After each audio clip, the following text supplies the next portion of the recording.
lost legal status or people who have pending removal orders. That's about as specific as it got. Tonight, leaked documents suggest federal agents are gearing up for a major roundup of suspected illegal immigrants in the West. Good evening. Welcome to West Coast Wrap. I'm Greg Lee. ICE agents say as a matter of policy, they won't confirm whether the leaked documents are valid. As Fox 11's Christy Fajardo reports, the situation has come some people across Southern California on edge. I will say like 50%. Yeah, they're impacting the business. Minerva Vila says in the last few weeks, sales have plummeted. She believes the fear of immigration raids has kept customers at home and away from J&F Ice Cream Shop in Boyle Heights. Talk with my customer and say, whatever time you have, please come and support the business. In Pico Union, Rogelio Perez tells us sales at his curbside stand are down 30% since President Trump took office. Menos ventas, menos clientes. There are fewer sales, fewer people, he tells us in Spanish. The markets are empty. Before he was president, the malls were full of people, he says. Both businesses are in largely Latino and immigrant neighborhoods, where locals, even some of those here legally, worry they could be caught up in ICE raids. The LA Times reports a large-scale immigration enforcement action could be coming this month. James Quealy and his colleague Brittany Mejia cite leaked internal government documents saying it won't just be immigration officers taking part. It's largely going to focus on people who have lost legal status or people who have pending removal orders. That's about as specific as it got. And we have heard from a few sources that FBI agents are going to be tapped to be part of this. According to the FBI, that was already happening to some degree. But even before the Times report, business was already slowing in Mariachi Plaza. Well, not so. Crescencio, a mariachi, tells us last month has been slower than usual, with locals not feeling like celebrating. Viene el verano y ya todo está bien. That summer will come, he tells us in Spanish, and everything will be okay. That was Fox 11's Christy Fajardo reporting. Immigrant rights organizations in Arizona rallied against President Trump's immigration policy today. Cities and states should instead focus on serving their own residents instead of working for ICE and advancing Trump's cruel, inhumane mass deportation agenda. The Justice Department says the arrests of 565 suspected illegal immigrants have happened in the border state of Arizona in the past 2 weeks. U.S. Attorney Gary Restano says work to make these type of arrests has always been underway. He says what's changed since the president took office is funding, which allows ICE and Border Patrol agents to put more focus on suspected serious criminals. Most aliens, if you look at all the stats, they're committing crime at a lower rate than the United States citizens. But for those few who are here abusing the American dream, we need to protect the rest of the community from them. U.S. Attorney Restano says it's unknown who will be targeted next after the ongoing crackdown of suspected serious criminals. A lawsuit filed in Seattle today starts a legal battle over the president's executive order suspending the federal refugee resettlement program. A group of refugee aid groups filed the lawsuit saying, quote, the United States has a moral and legal obligation to protect refugees, and the longer this illegal suspension continues, the more dire the consequences will be. The president says he signed an order to suspend the program because cities and communities had been taxed by record levels of migration. His administration has not commented on the lawsuit. The Trump administration has announced plans to send another 1,500 troops to the southern border in the coming days. That would bring the total number of active duty troops along the border to about 3,600.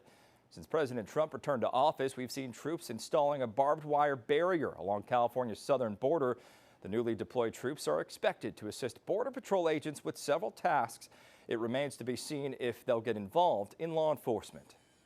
8 western states are getting involved in a new lawsuit against the Trump administration. Today, Arizona, California, Colorado, Hawaii, Nevada, New Mexico, Oregon, and Washington joined 13 other states suing over cuts to federal funding for medical research.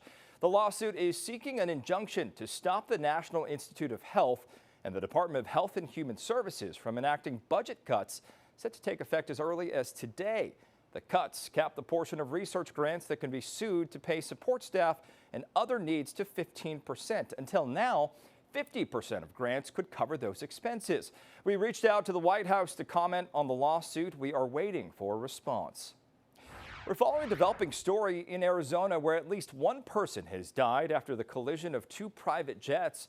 Investigators say a jet owned by Motley Crue lead singer Vince Neil veered off a runway while landing at Scottsdale Airport. It crashed into a parked plane on private property. Neil was not on his plane. A witness says the aircraft looked like it was in trouble before it made contact with the ground.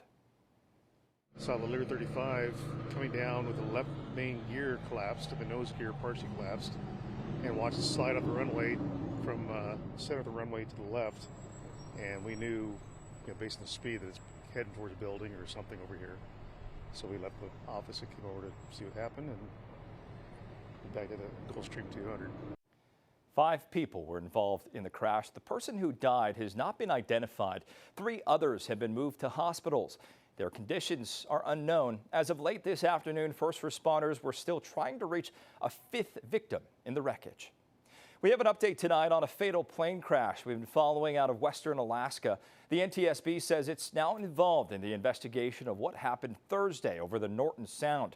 First responders in the area say the pilot of a small Bering airplane told air traffic control it would enter a holding pattern while it waited for an open runway in Nome.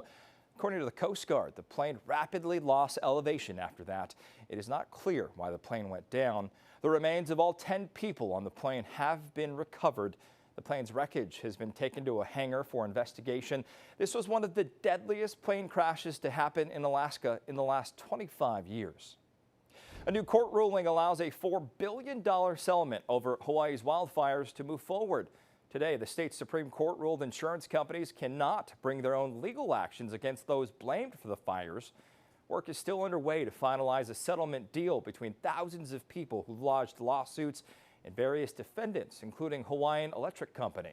The deal was announced last summer, but insurance companies held out, insisting they should be able to sue on their own. Hawaii's 2023 firestorm killed more than 100 people, destroyed thousands of properties, and caused an estimated $5.5 billion in damage. California state lawmakers have introduced a new bill to make looting a felony during disasters like the LA County firestorm. The LA County District Attorney's Office says dozens of people have been arrested on looting charges. Last month, 2 people were taken into custody accused of impersonating firefighters in the Palisades evacuation zone. A bipartisan bill has now been introduced in Sacramento to allow prosecutors to seek stronger penalties for such crimes. LA County's DA says Assembly Bill 469 would close existing loopholes that can hinder prosecution. What it does is it strengthens the laws of looting. So now it's a felony. Now you can go to state prison if you engage in these acts of looting during a state of emergency.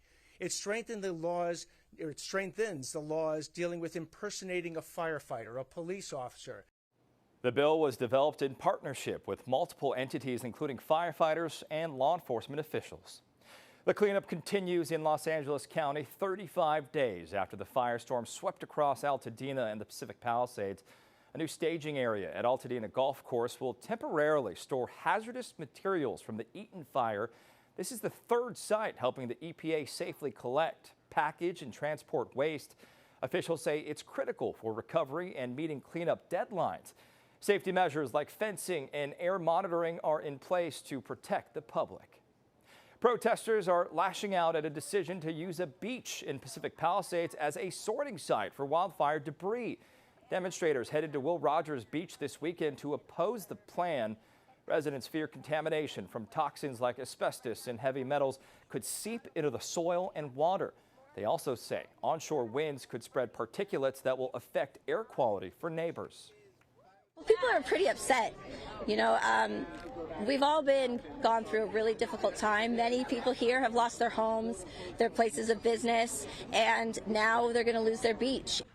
The EPA says crews will hold toxic debris at the site only temporarily before it is taken to other locations. They say it will be handled according to best practices to keep it contained to the facility. Coming up, a new strain of the bird flu detected in a dairy worker in Nevada. The concerns as the disease continues to spread through animals and some humans. Live weather camera, we take you to Seattle with your West Coast wrap forecast. How low will it go? We have the updates up next. Also ahead, President Trump takes aim at the penny, his order to end production of the 1-cent coin, and people offer their 2 cents on the move. Picking them up and throwing them in my little water jar to save some money. Other than that, no, not really a use for the pennies anymore. I think that's crazy because our 16th president, right, is on that. As the bird flu continues to spread, a growing number of stores are limiting the number of eggs customers can buy. Many Trader Joe's locations are only allowing 1 dozen per customer per day. Some Costco stores are limiting customers to 3 packages, and many Krogers are only allowing 2 dozen eggs per customer. The avian influenza outbreak is responsible for soaring egg prices. A Nevada dairy worker has reportedly tested positive for a strain of bird flu that killed 1 person in Louisiana. Nevada health officials have confirmed a human case in Churchill County outside Reno. They have not commented on the patient's strain. Fox's Jonathan Hunt reports that patient is recovering. We noticed that there were a few dead birds, like bodies. It's becoming a familiar sight. Birds either dying or getting killed off because of a nationwide bird flu outbreak that has spread to cattle too. Over the weekend, a Nevada dairy worker reportedly tested positive for a newer variant that has resulted in 2 severe human infections and 1 death in the U.S. We're also seeing a spread to other animals, including a cat here in California that had to be euthanized after it showed bird flu symptoms. And while the CDC maintains the risk to the general public is low, the economic consequences are starting to mount. The cost of eggs is still climbing, along with chicken and other poultry products. And some states, like New York, are now shutting down poultry markets, hoping to stop the spread. Each uninfected market must sell down all inventory, undergo thorough cleaning and disinfection. In other areas, there's been an uptick in egg theft, forcing some business owners to step up security until the outbreak is contained. It was very scary because it's just not the money issue, but also right now, these days, the eggs are really hard to get. So far, around 156 million birds across the country have been infected, and 959 cattle herds in 16 states. In Los Angeles, Jonathan Hunt, KTVU, Fox 2 News. In Utah, lawmakers have passed a bill that would require transgender college students to live in dorms that correspond with their gender at birth. Transgender students can live in single rooms in co-ed dorm buildings. This would be the first transgender restriction explicitly aimed at university housing. The measure now heads to the desk of Republican Governor Spencer Cox, who has expressed support. Silicon Valley tech giant Meta is trimming 5% of its workforce. Pink slips started going out at 5 this morning to what the company calls its lowest performers at their headquarters in Menlo Park. An estimated 3,600 employees will lose their jobs company-wide.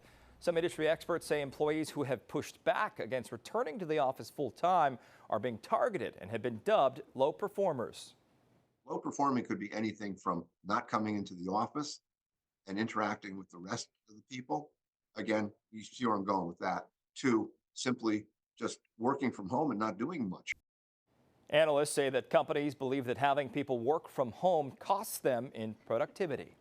Seattle-based Amazon has agreed to pay $4 million to settle charges of taking delivery drivers' tips in order to subsidize labor costs.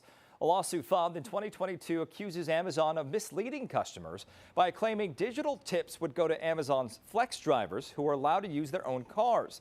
The company paid $61.7 million to settle another case over similar issues 4 years ago. People in the Seattle area are bracing for the possibility of record low temperatures this week. A live look at the city where a cold weather advisory took effect about 1 hour ago. Let's bring in KTVU meteorologist Roberta Gonzalez, who says that's not the only place where temperatures are falling in the west. Roberta? Good call there, Greg. Hi, everybody. Good evening to you. This is a photograph I shot earlier today. A live weather camera at sunset in Seattle at 5:25, and notice that the flag was on the fly. The high temperature there today was only 40 degrees. That's 10 degrees off where they should be for this time of the year. So when you have a bit of a breeze, you had a wind chill that made it feel like it was in the low 30s all day long. It is currently 32 degrees in Seattle, 37 degrees in Portland, 50 San Francisco. But check this out. By midnight tonight, it will drop down to 29 degrees in throughout Seattle. And by tomorrow morning, sun up at 7:25, the temperature will have bottomed out at 22 degrees. Yes, we're talking record cold, and that is why that cold weather advisory has been hoisted for that area. But watch this. In San Francisco, average high 60 today, topping off at 57 degrees.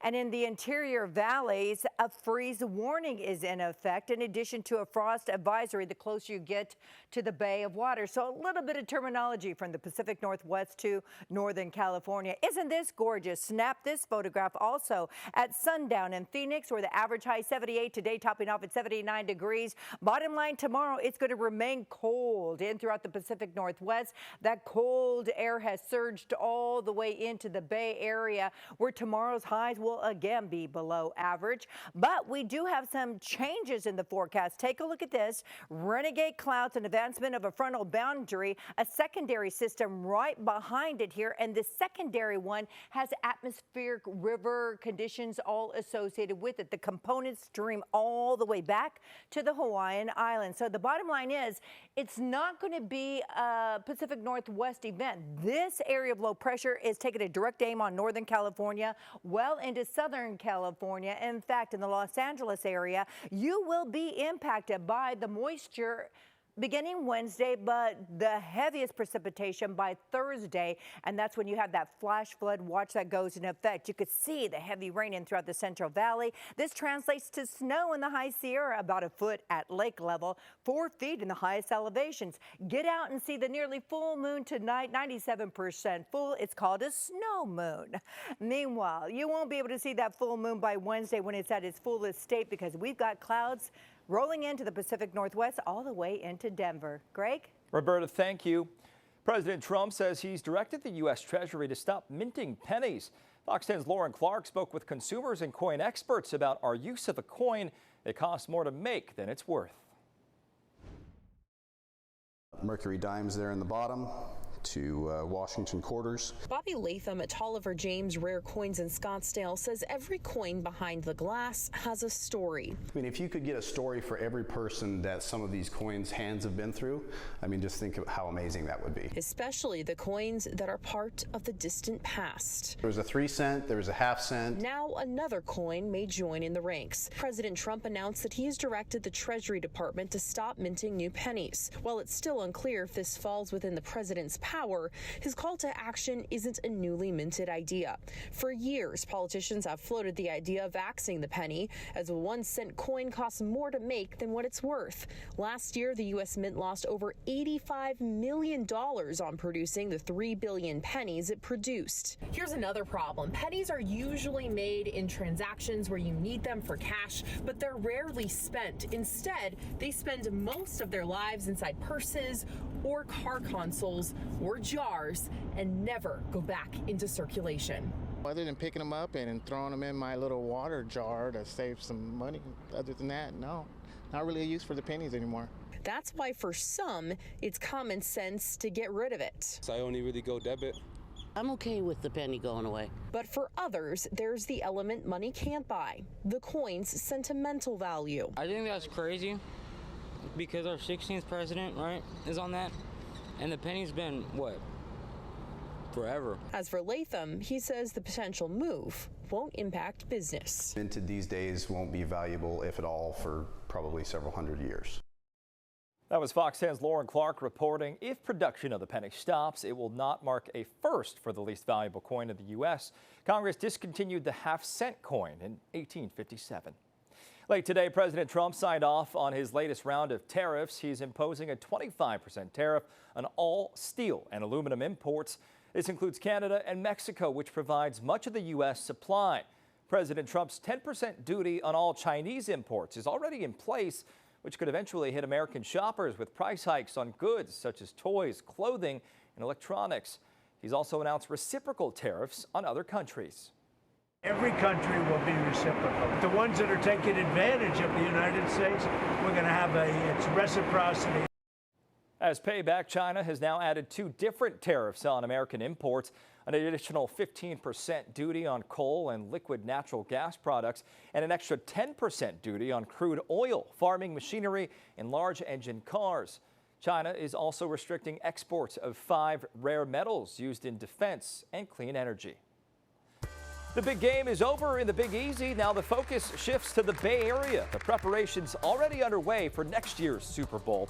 Also ahead, Arizona adding an endangered bat to its list of visitors, the novel technique scientists use to confirm the discovery.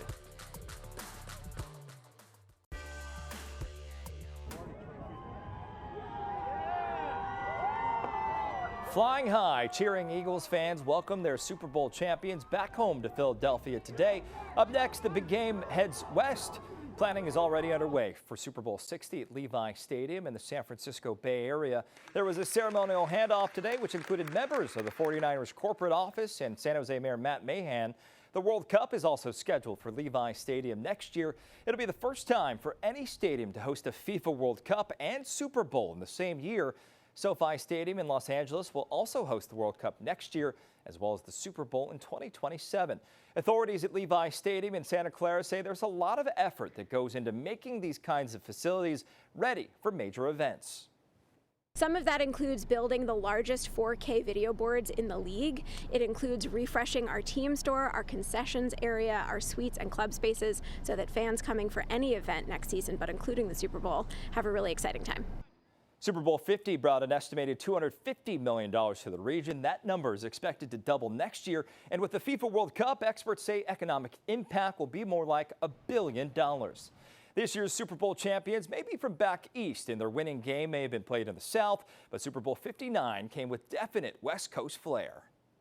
Say, Drake, I hear you like I'm young. You better not ever go to cell block 1. Take any that talk to me, they in love. Just make sure you hide your little sister from them.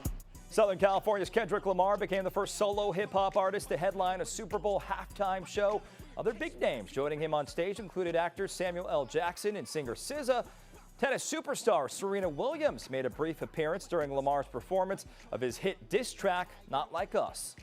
Also in the mix, San Francisco Bay Area dancer Ice Cold 3000 from the Oakland dance crew Turf Fiends. He appeared behind Lamar during the performance of Man at the Garden from Lamar's latest album, GNX. Arizona has added a new species of bat to the list of night-flying creatures that frequent the state. The recent confirmation would not have been possible without the help of residents and researchers who gathered hundreds of saliva samples from hummingbird feeders. Scientists at a special lab at Northern Arizona University tested the samples for DNA to confirm the presence of Mexican long-nosed bats. Anytime I pick up something suspicious, like Mexican long-nosed bat outside of its known range, the first step is to rerun those samples and see if we can replicate the results. If we can replicate results, that's a point in our favor. It means there's more likely that there's actually something there. Pretty amazing. The Mexican long-nosed bat has been listed as endangered under the Endangered Species Act since 1988. That does it for us. Thanks for joining us tonight on West Coast Wrap. We'll see you back here tomorrow. Have a great night, everybody.